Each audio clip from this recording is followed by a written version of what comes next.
Parmi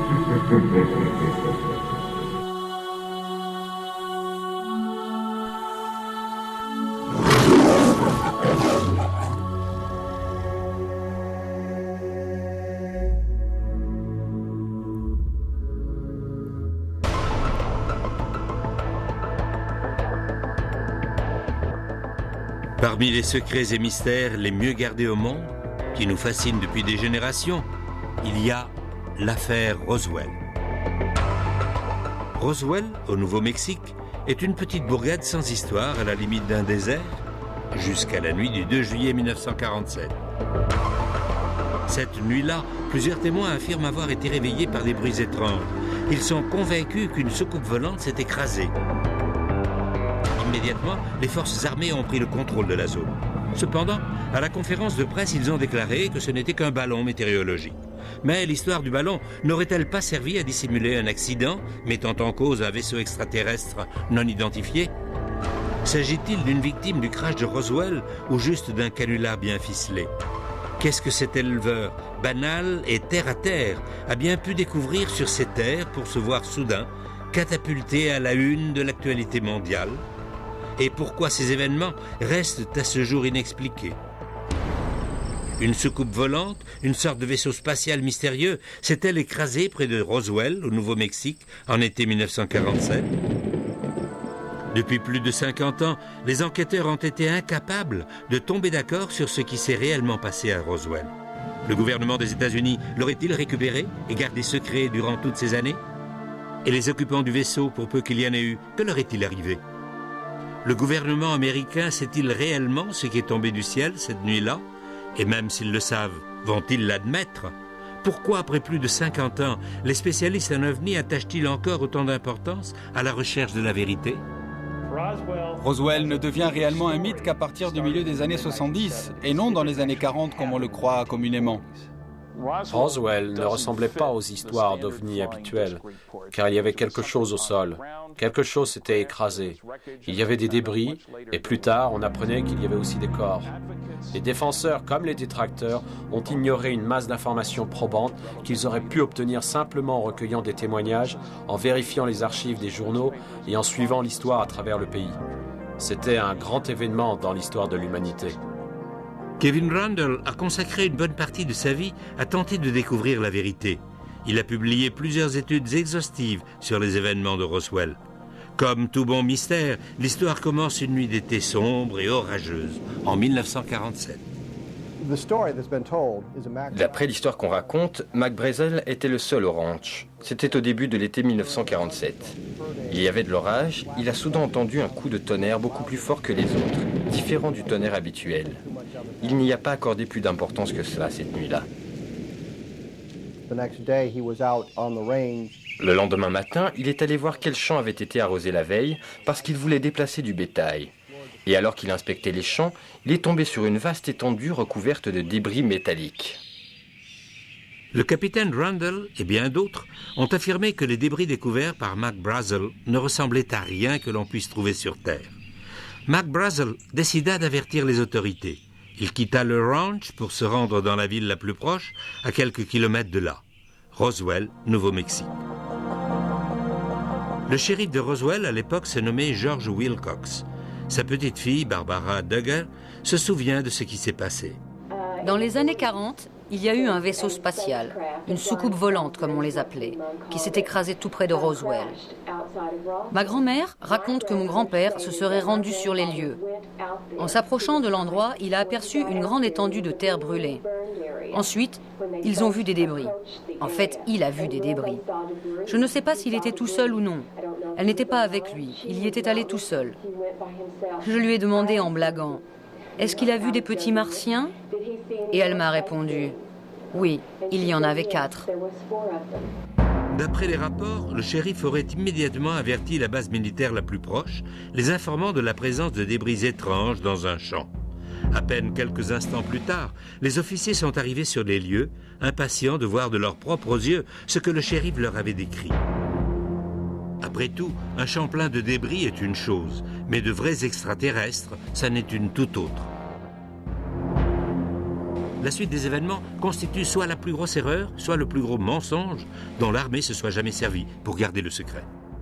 Le lieutenant Jess Marcel, officier des renseignements de la 509e unité de bombardiers, a reçu l'ordre du colonel Blanchard d'aller inspecter les lieux en personne. Il a décrit une superficie d'une longueur d'environ 1 km sur 70 à 100 mètres de large, recouverte de débris métalliques. Il montra un de ces morceaux de débris au colonel Blanchard.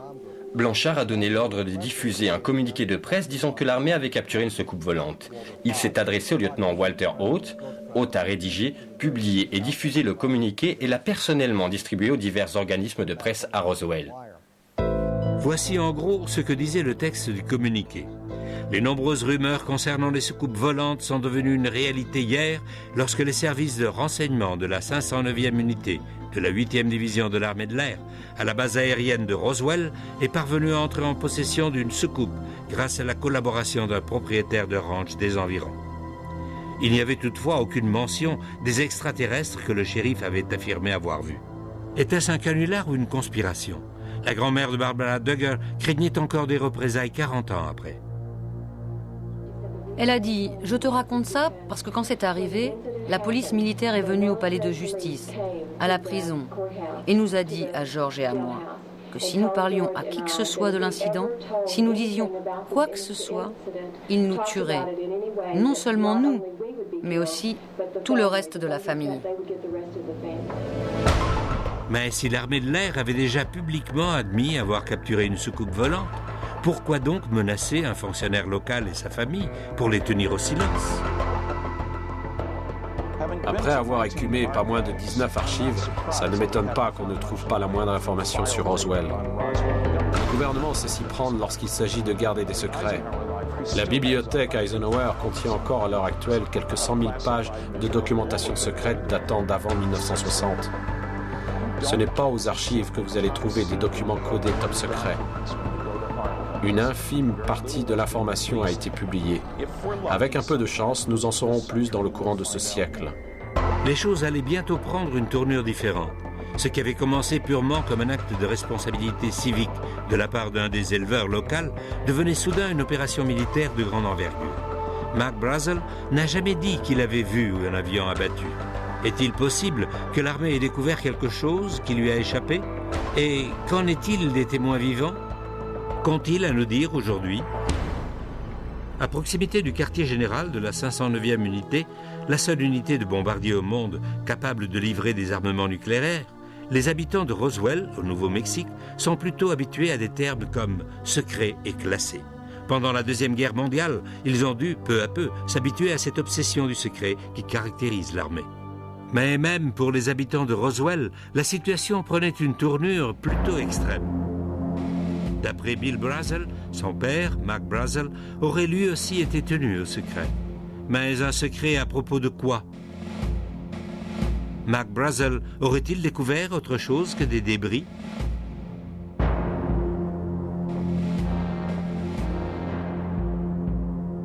C'est précisément à partir de là que l'affaire Roswell fait place à toute une série de faits mystérieux, qui finissent tôt ou tard par s'entrecroiser. Car si le colonel Blanchard a admis avoir saisi une soucoupe volante plus ou moins intacte, cela voudrait dire que quelque part, il y avait plus que les simples débris auxquels Mac Brazel faisait allusion. D'après les nombreuses sources qui se trouvaient à Roswell à cette époque, l'activité intense qui s'y déroulait a placé cette petite localité du Nouveau-Mexique sous les feux de la rampe. Mais ce qui s'est passé n'a fait qu'augmenter la confusion. 3 heures plus tard, la version officielle changeait déjà. Le général Ramey, commandant de la 8e division à Fort Worth, qui chapeautait la 509e, affirmait à présent que ce n'était rien de plus qu'un ballon météorologique équipé d'un réflecteur de radar d'un modèle assez courant. D'après le général Ramey, le ballon se serait écrasé sur le ranch. C'est ce que le lieutenant Marcel aurait trouvé. Ce dernier aurait réagi de façon excessive en pensant qu'il s'agissait d'une soucoupe volante, alors qu'il ne s'agissait que d'un ballon météorologique équipé d'un réflecteur. Cette photo aurait-elle pu être montée de toutes pièces? Voici ce que l'officier sur la droite, le général Duboz, avait à dire en réaction au communiqué de presse de l'armée, selon lequel l'objet qui s'était écrasé était un ballon météorologique. Nous savions qu'il s'agissait d'une dissimulation. Qui en a eu l'idée, je n'en sais rien.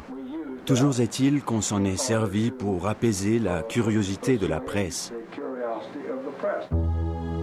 Pourquoi les représentants de l'armée américaine auraient-ils déclaré qu'il s'agissait d'un ballon météorologique, alors que leurs officiers supérieurs savaient très bien que ce n'était pas le cas? Les officiers n'étaient pas les seuls à avoir vu les débris dans le bureau du général Ramey. Les enquêteurs de Secrets et Mystères du Monde ont rencontré un photographe civil qui a vu les débris récupérés et les a photographiés. Le 8 juillet 1947, je travaillais en tant que reporter pour le Fort Worth Star-Telegram. J'étais photographe de réserve. Un après-midi, le rédacteur de la rubrique locale m'a demandé de me rendre au bureau du général Ramey.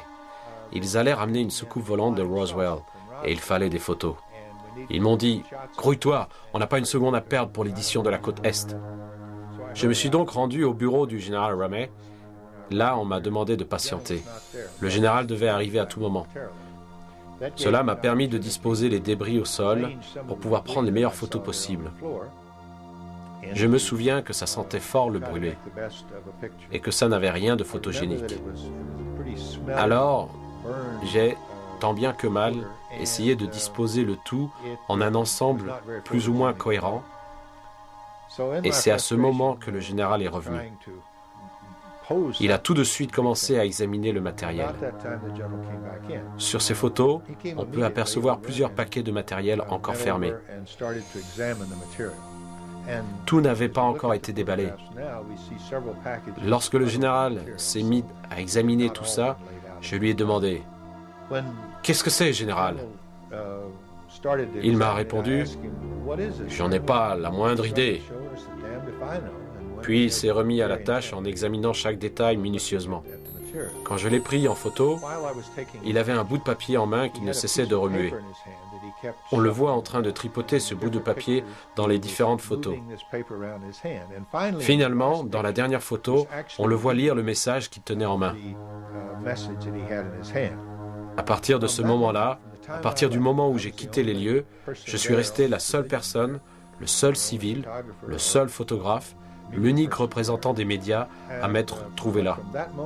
Et depuis lors, ce matériel n'a plus jamais été revu par personne et a été placé en lieu sûr. Vous me demandez pourquoi ce changement radical d'attitude? Je pense que c'est ce message remis au général à son retour dans son bureau qui a provoqué ce changement brusque.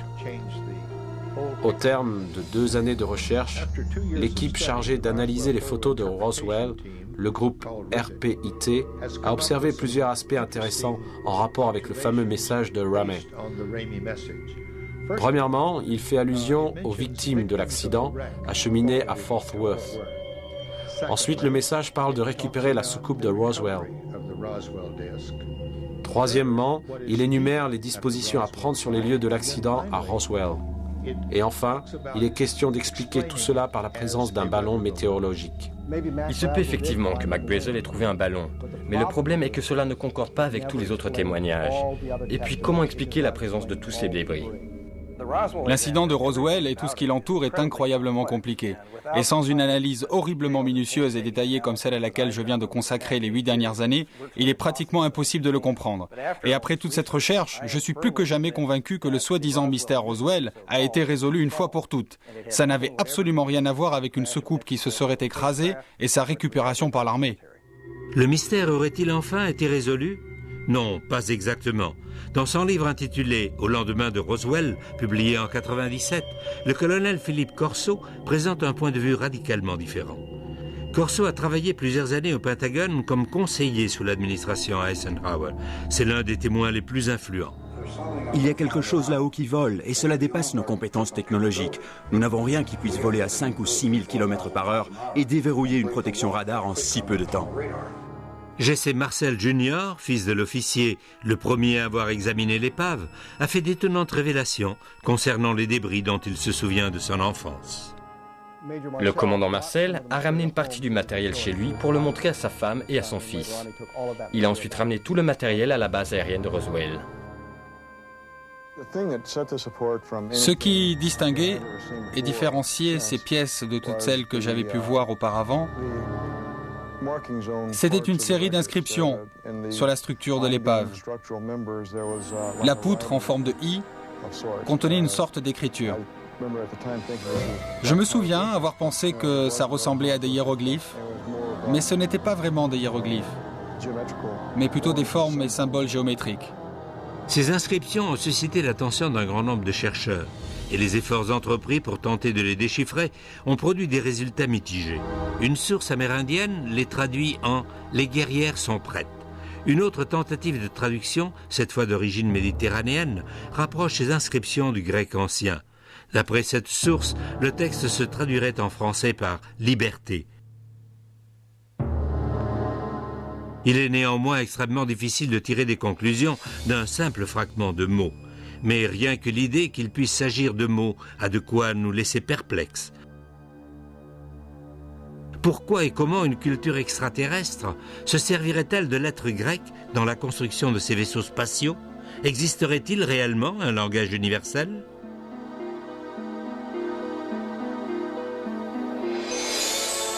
Roswell a été le point de mire dans l'histoire de l'humanité, car c'est dans le sud-est du Nouveau-Mexique qu'on a procédé aux premiers essais nucléaires. On y a testé une bombe, la toute première.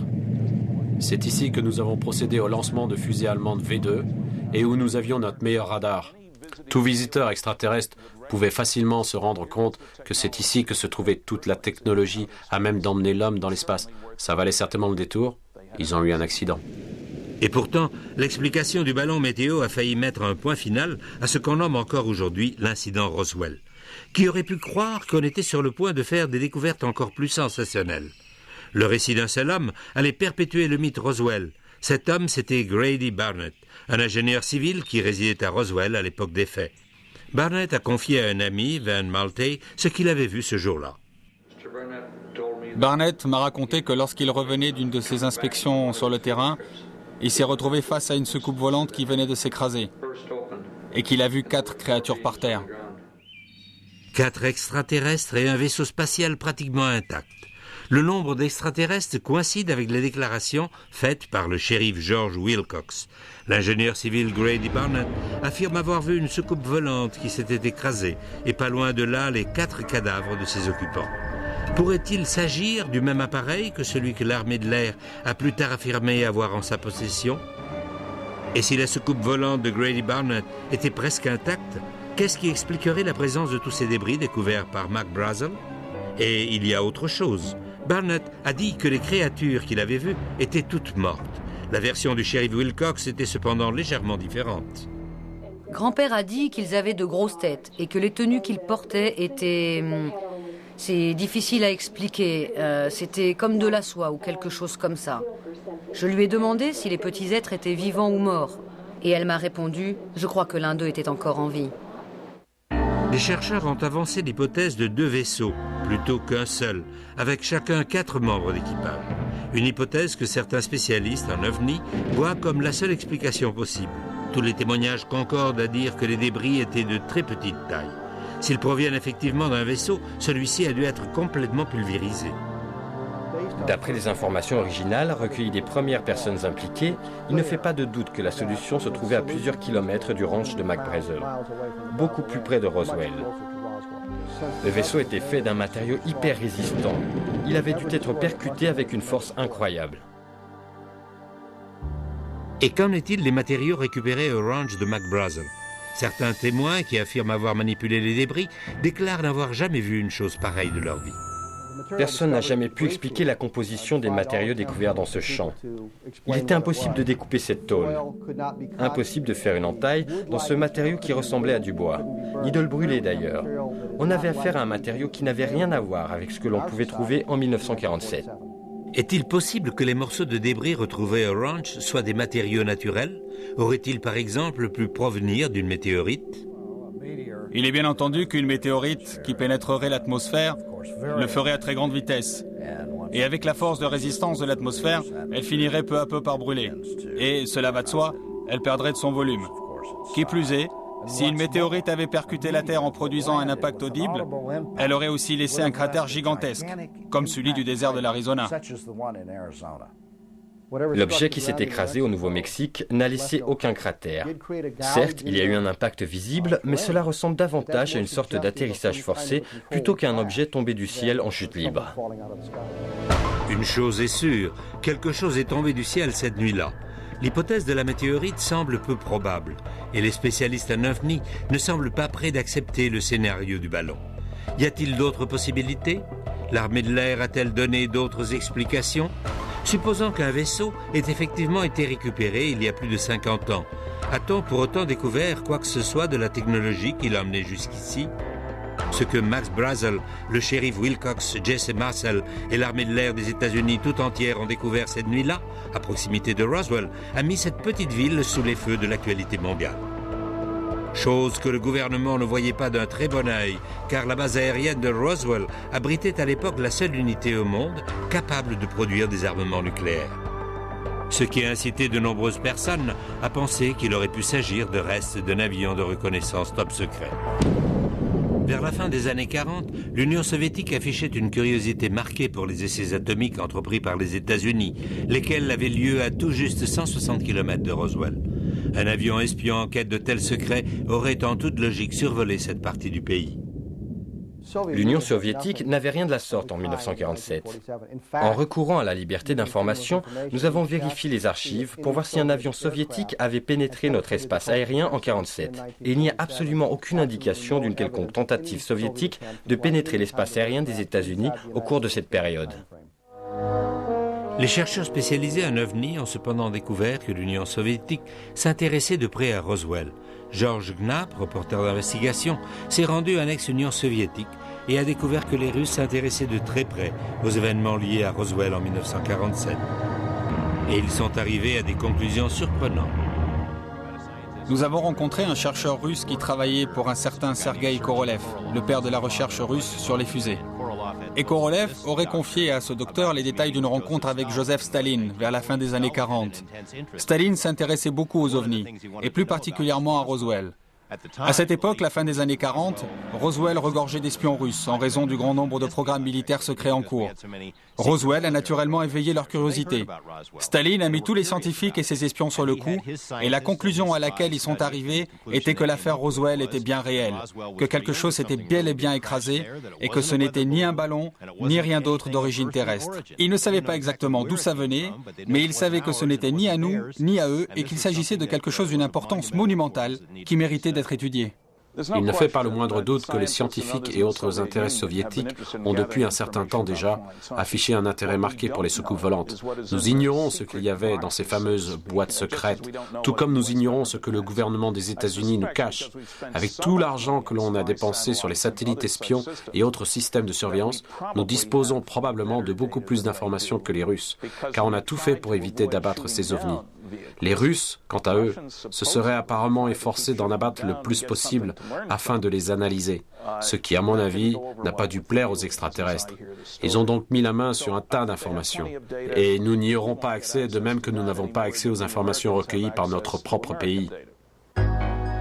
Au centre de cette histoire reste donc un homme, celui qui est essentiellement à l'origine de toute l'affaire, Mac Brazel. Mais qu'est-ce que vous fabriquez? Circulez, circulez. Brazel serait en quelque sorte devenu prisonnier des militaires dans son propre ranch.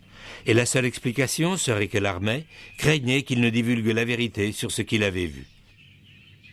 Ensuite, un développement inattendu de l'affaire Roswell lui donna une tournure toute nouvelle. Les enquêteurs affirment que Mac Brazel se serait échappé et serait allé tout droit chez des personnes auxquelles il savait qu'il pouvait faire confiance. Je le vois là. Par ici, vite.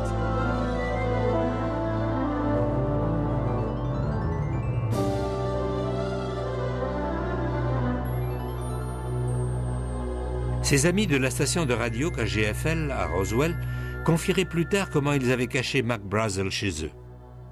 Nous lui avons donné un endroit où passer la nuit pour être à l'abri de toute cette foule de gens et leurs questions. En fait, l'intention était d'interviewer Mac Brazel. Jude Roberts nous a confié qu'il avait reçu de nombreux appels de Washington le priant de ne pas diffuser l'interview. On nous a gentiment fait comprendre que si on tenait à garder notre licence, on ferait mieux de ne pas transmettre l'interview et que dans le cas contraire, on aurait 24 heures pour chercher un autre emploi. Ce n'était rien qu'un ballon.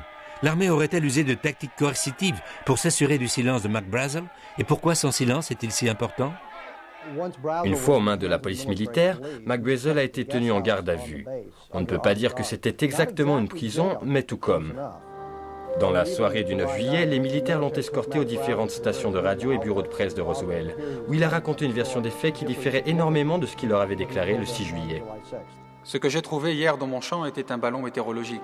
Un quoi? C'est une blague, quoi. Oui, c'est bien ça, oui. Qu'est-il arrivé à McBrazel lorsqu'il était en garde à vue? Pourquoi a-t-il changé son histoire? McBrazel aurait-il au départ eu l'intention de révéler la même histoire que celle racontée plus tard par un dénommé Glenn Dennis? En 1947, Glenn Dennis travaillait aux pompes funèbres Ballard. Dans les petites villes, les corbillards font souvent aussi office d'ambulance. Et c'est ainsi que Glenn Dennis aurait eu à reconduire des aviateurs blessés à la base.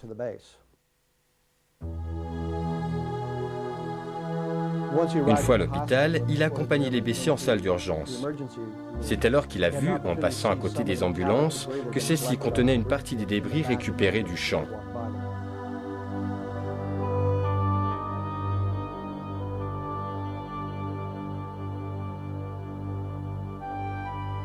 Excusez-moi, monsieur, c'est une propriété privée. J'ai dit, on dirait qu'il y a eu un accident d'avion. Je vois qu'il y a des débris dans les ambulances. Et c'est probablement là que les problèmes ont commencé pour moi, à ce moment précis. Hé, mais qu'est-ce que vous avez là? Écoutez, je veux juste savoir ce que vous gardez. Un seul mot à qui que ce soit était un homme mort, compris? Glenn avait reçu un avertissement on ne peut plus direct. S'il en parlait à qui que ce soit, s'il en parlait à ses amis, il aurait été éliminé. Mais la relation entre Glenn Dennis et l'affaire Roswell ne s'arrêtait pas là. Il en apprendrait bientôt beaucoup plus de sa petite amie, qui était infirmière à l'hôpital militaire. C'était une jeune sous-lieutenant, une femme profondément religieuse. Elle avait grandi au sein d'une famille catholique au sens strict du terme. Elle s'est dirigée vers une des salles d'examen de l'autre côté du hall. Elle allait chercher des fournitures. Et lorsqu'elle est entrée, il y avait 2 médecins dans la salle. Elle est ressortie et m'a dit « Reste là, on a besoin de toi. » Et ce qu'ils étaient en train d'examiner, elle m'a dit que c'était 3 corps étranges. Et elle m'a dit que 2 d'entre eux étaient fortement mutilés. Ensuite, elle a dit « Je dois retourner à la caserne. » Puis elle a ajouté « Je suis vraiment malade et je dois rentrer à la caserne. » C'était la toute dernière fois que je l'ai vue. J'ai appelé le lendemain, je voulais voir comment elle allait et comment elle se sentait, et ils m'ont répondu qu'elle avait été transférée. Qu'ils ignoraient où, mais qu'en tout cas, elle n'était plus à la base aérienne.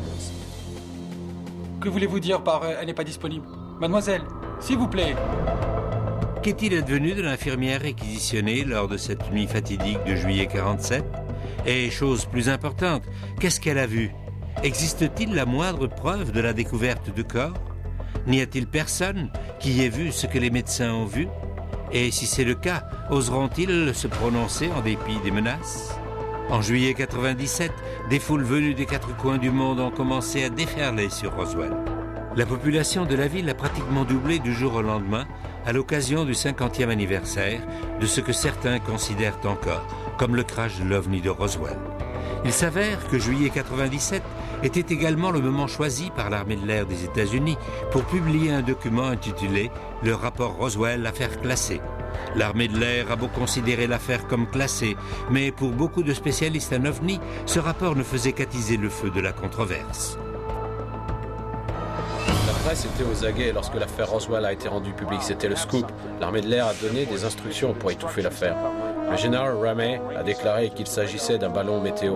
Il a donc fallu moins d'un jour pour que l'histoire s'estompe complètement, du moins jusqu'au jour où je m'y suis remis, 30 ans plus tard.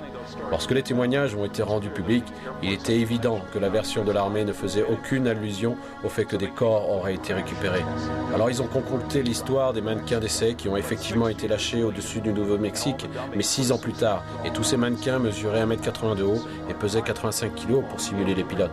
Or, les rapports affirmaient que les extraterrestres faisaient 1,20 m maximum. On nous prend vraiment pour des imbéciles. Au-delà des oui-dire, existe-t-il la moindre preuve de la présence de créatures à bord du vaisseau?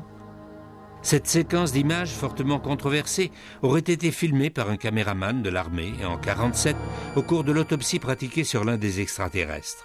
S'agit-il réellement d'un extraterrestre? Ce film a été fortement controversé depuis sa première en 1995. Une infinité de points de vue ont été avancés, mais rien ne corroborait ce que ces images semblaient représenter. Rien jusqu'au jour où cet homme s'est avancé. Philippe Corso, ex-colonel de l'armée de l'air, adjudant du général Trudeau et ancien officier des services de renseignement, un homme paré de toutes les autorisations du Pentagone. Depuis de nombreuses années, les chercheurs s'interrogent sur l'origine de la véritable éclosion technologique qui a vu le jour aux États-Unis vers le milieu du XXe siècle. Appareils ultra-légers de vision nocturne, circuits intégrés, fibres optiques et tous les moyens technologiques nécessaires pour envoyer un homme sur la Lune. Cet essor technologique a-t-il un rapport quelconque avec le crash de Roswell ? D'après son ouvrage, au lendemain de Roswell, Corso aurait été responsable de l'implantation de technologies extraterrestres au sein de l'industrie américaine. Il y avait un tas de câbles. J'ignorais ce que c'était au juste. Ils émettaient des couleurs. Je ne savais même pas s'il s'agissait de câbles. Il y avait une sorte de circuit intégré et un instrument à laser. On pouvait s'en servir pour faire des coupes très précises, un peu comme des entailles laissées par un animal. Et il y avait aussi des fibres optiques. Je ne savais pas à quoi pouvait servir la carte à puce. Les circuits intégrés à l'époque, ça me dépassait un peu. Alors j'ai commencé à en parler autour de moi. Je me suis dit, waouh, ça doit être vraiment important. Et j'ai donc mis tout ça dans le rapport que j'ai envoyé à Bell Labs. Ayant travaillé de nombreuses années dans l'industrie, dans le cadre de programmes avancés de recherche et de développement top secret, je pense que malgré toute l'information que nous avons pu tirer des soucoupes volantes, cela seul n'explique pas l'énorme essor technologique du XXe siècle. Si vous aviez donné un sous-marin nucléaire à Christophe Colomb, il n'aurait jamais pu le reproduire. Si les extraterrestres ont 1000, 10 000 ou 100 000 ans d'avance sur nous, il ne sera pas facile pour nous de reproduire leur technologie. Les références du colonel Corso étaient tellement impeccables que ce n'est qu'après sa mort que les critiques ont ouvertement remis en cause ce qu'il avait écrit dans son livre.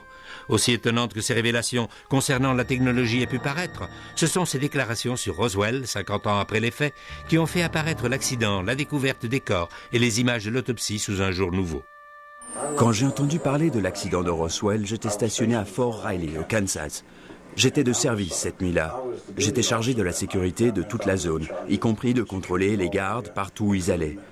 Donc j'ai fait ma tournée, il était environ 2 ou 3 heures du matin, lorsque je me suis rendu dans la zone du service vétérinaire, car on avait des chevaux à Fort Riley à cette époque-là.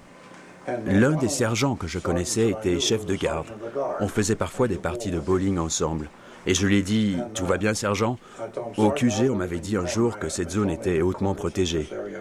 Il m'a répondu, « Oui, venez par là, colonel, j'ai quelque chose à vous montrer. »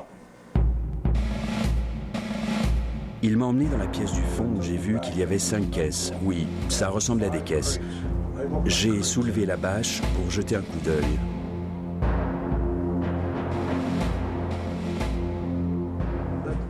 Dans une des caisses, il y avait ce corps, juste là. Il flottait dans une substance liquide.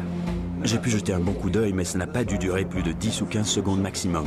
Au début, j'ai pensé que c'était un enfant parce qu'il ne faisait pas plus d'1,20 m. Et puis je me suis mis à penser, qu'est-ce que ça peut bien être ? Le colonel aurait confié que ce qu'il avait vu lui donnait cette même sensation de mal au cœur qu'il ressentait en voyant des hommes morts au combat. Mais il a néanmoins pu décrire ce qu'il a vu. La poitrine était relativement étroite et la peau avait une teinte grisâtre. La tête était grande par rapport au reste du corps. Pas énorme, mais juste grande. Et les yeux étaient légèrement obliques. Et il y avait comme un demi-filament dessus. Voici donc un membre éminent des services de renseignement qui admet non seulement que l'armée détient des corps d'extraterrestres, mais qu'en plus il les a vus de ses propres yeux. Ce n'est toutefois que 14 ans plus tard qu'il se rendrait compte de la portée réelle de ce qu'il avait vu. Ces révélations les plus bouleversantes restaient pourtant à venir. J'avais à ma disposition les rapports de l'autopsie pratiquée dans le laboratoire que nous financions à Walter Reed. Et lorsque j'ai lu ce rapport, je me suis rendu compte qu'il coïncidait avec ce que j'avais vu à Fort Riley 14 ans auparavant. L'autopsie correspondait exactement à ce que j'avais vu. À en croire le colonel, non seulement une autopsie avait été pratiquée sur ces créatures mystérieuses à Roswell, mais aussi à l'hôpital militaire Walter Reed. Mais qu'en est-il des images fortement controversées de l'autopsie ? Le colonel peut-il nous confirmer leur authenticité ? Disons qu'il y avait une part de vérité dans tout ça, car ils ont prélevé une paupière, et personne n'était au courant de cette paupière. Cette paupière était en fait un capteur de lumière qui leur permettait de voir dans l'obscurité.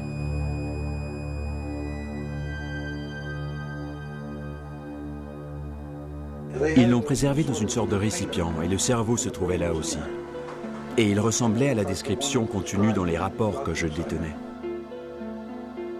Le colonel Corso nous aurait-il enfin fourni les preuves qu'il nous manquait pour confirmer que ce qui était arrivé était le résultat de l'incident de Roswell? Malgré ce que nous pouvons croire sur Roswell, je pense qu'on est tous d'accord sur un point. Il est important de fournir, dans la mesure du possible, des preuves pour étayer ce que l'on présente comme la vérité. Malheureusement, le livre du colonel Corso, au lendemain de Roswell, ne fournit pas la moindre preuve. C'est juste un ramassis de fausses déclarations, de mensonges, de fantaisies. Ce n'est ni plus ni moins qu'un canular.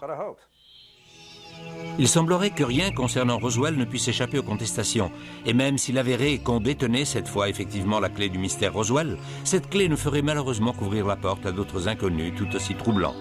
S'il y avait 2 soucoupes ou une seule qui a éclaté en morceaux, où se trouvent donc tous ces morceaux à présent?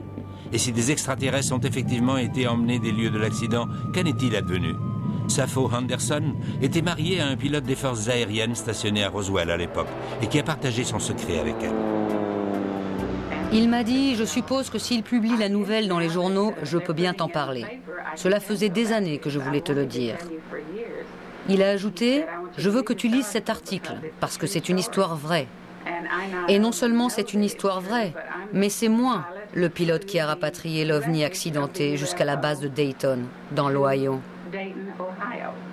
Il y avait un homme, Pappy Henderson, un pilote chevronné de la base, qui avait raconté à un collègue, un dentiste avec lequel il partageait sa passion pour les matériaux rares, qu'il avait chez lui un morceau de l'appareil accidenté. Il le lui a montré, mais il l'a repris malheureusement. D'autres personnes qui connaissaient Pappy ont pu voir la pièce en question. S'il a pu tomber sur une pièce de ce genre, il est probable qu'il ne soit pas le seul, et c'est ce que nous cherchons aujourd'hui. Des preuves matérielles de l'existence de formes de vie extraterrestres ont-elles pu être transportées sous haute surveillance à Dayton?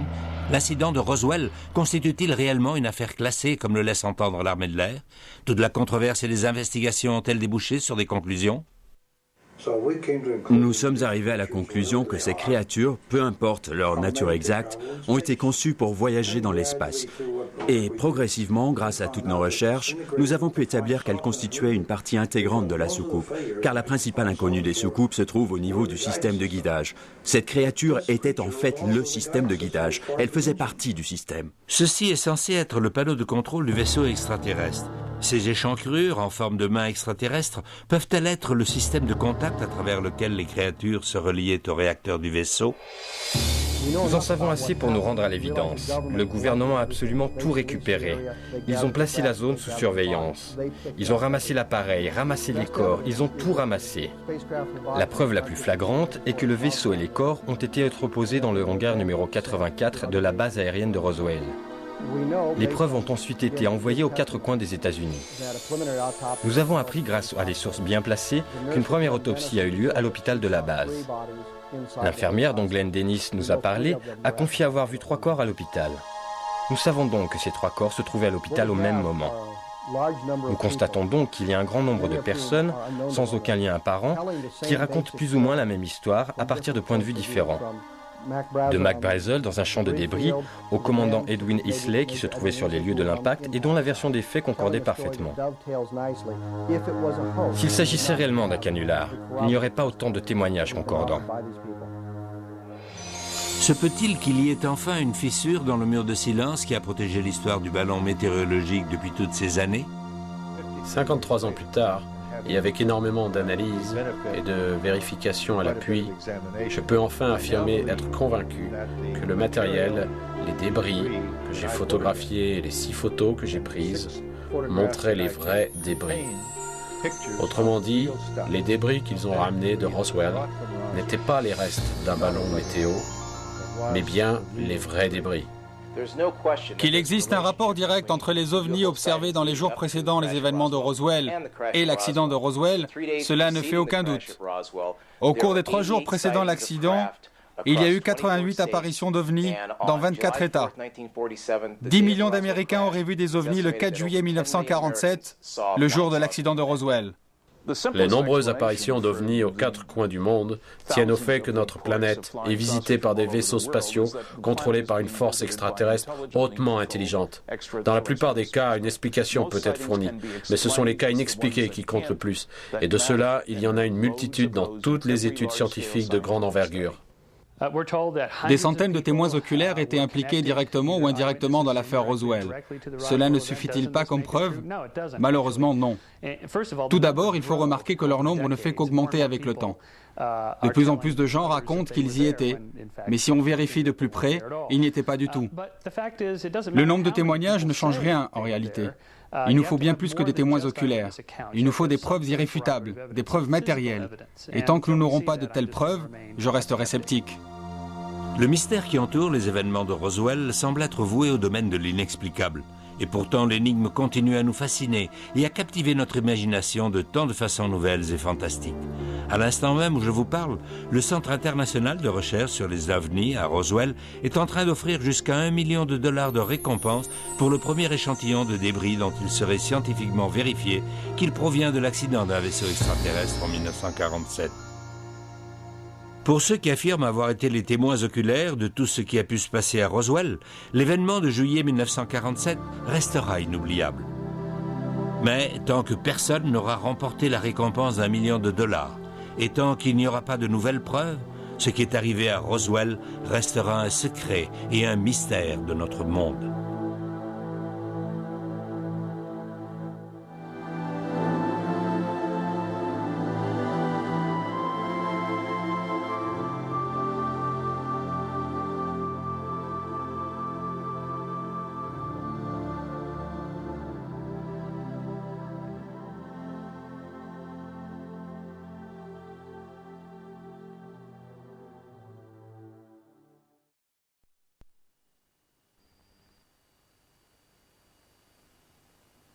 It's interesting that the Air Force always issues the final explanation as to what happened at the alien crash at Roswell, when in fact the Air Force didn't exist in July 1947. Roswell was an Army air base, which leads one to conclude that neither agency has a complete story, therefore the American public has never been told the entire story about what really happened at the alien crash in Roswell. I think there's a tremendous relationship between all of the UFO sightings and what happened at Roswell. Roswell did not happen out of the blue. With the number of sightings that were occurring in the 3 days preceding the crash, it's apparent that one of these craft were flying over the airbase when it was struck by a bolt of lightning, and that was the cause of the crash at Roswell on July 4th, 1947. There are 3 separate crash sites and 3 separate locations. They're all independent of one another, but that's what we refer to as the Roswell alien crash. In fact, 2 of the crash sites had bodies recovered. The main crash site, which we refer to as Roswell, had no bodies, but it had a tremendous amount of debris. And it's estimated that these 3 crash sites and the 3 individual crashes all occurred within a 3-day time span, with the main one occurring on July 4th, 1947, and we refer to all of them together as the Roswell alien air crash. There are over 400 witnesses who have come forward and stated their involvement in the alien crash at Roswell. The U.S. Air Force's explanation of Project Mogul is ridiculous when related to the Roswell crash. There were over 3 plane loads of debris that were taken out of the Roswell crash site, and Mogul weather balloons take up the space of maybe a 19-inch television set. What I think that happened at Roswell, which is different from the official government reports, are the number of sightings of flying saucers in the 10 days leading up to the crash at Roswell. There are over 88 sightings of flying saucers across 24 states, and it's estimated that on July 4th, 1947 alone, over 10 million Americans saw flying saucers. We believe that the 3 crashes at Roswell were caused by 3 different things. The main crash at Roswell, we know, was caused by a tremendous bolt of lightning. That's based on statements by eyewitnesses and by members of the recovery team. The other 2 crashes, it has been speculated that perhaps they were attempts to shoot down one of these craft, but the military using radar or other technology to bring these discs down. They were that perhaps speculated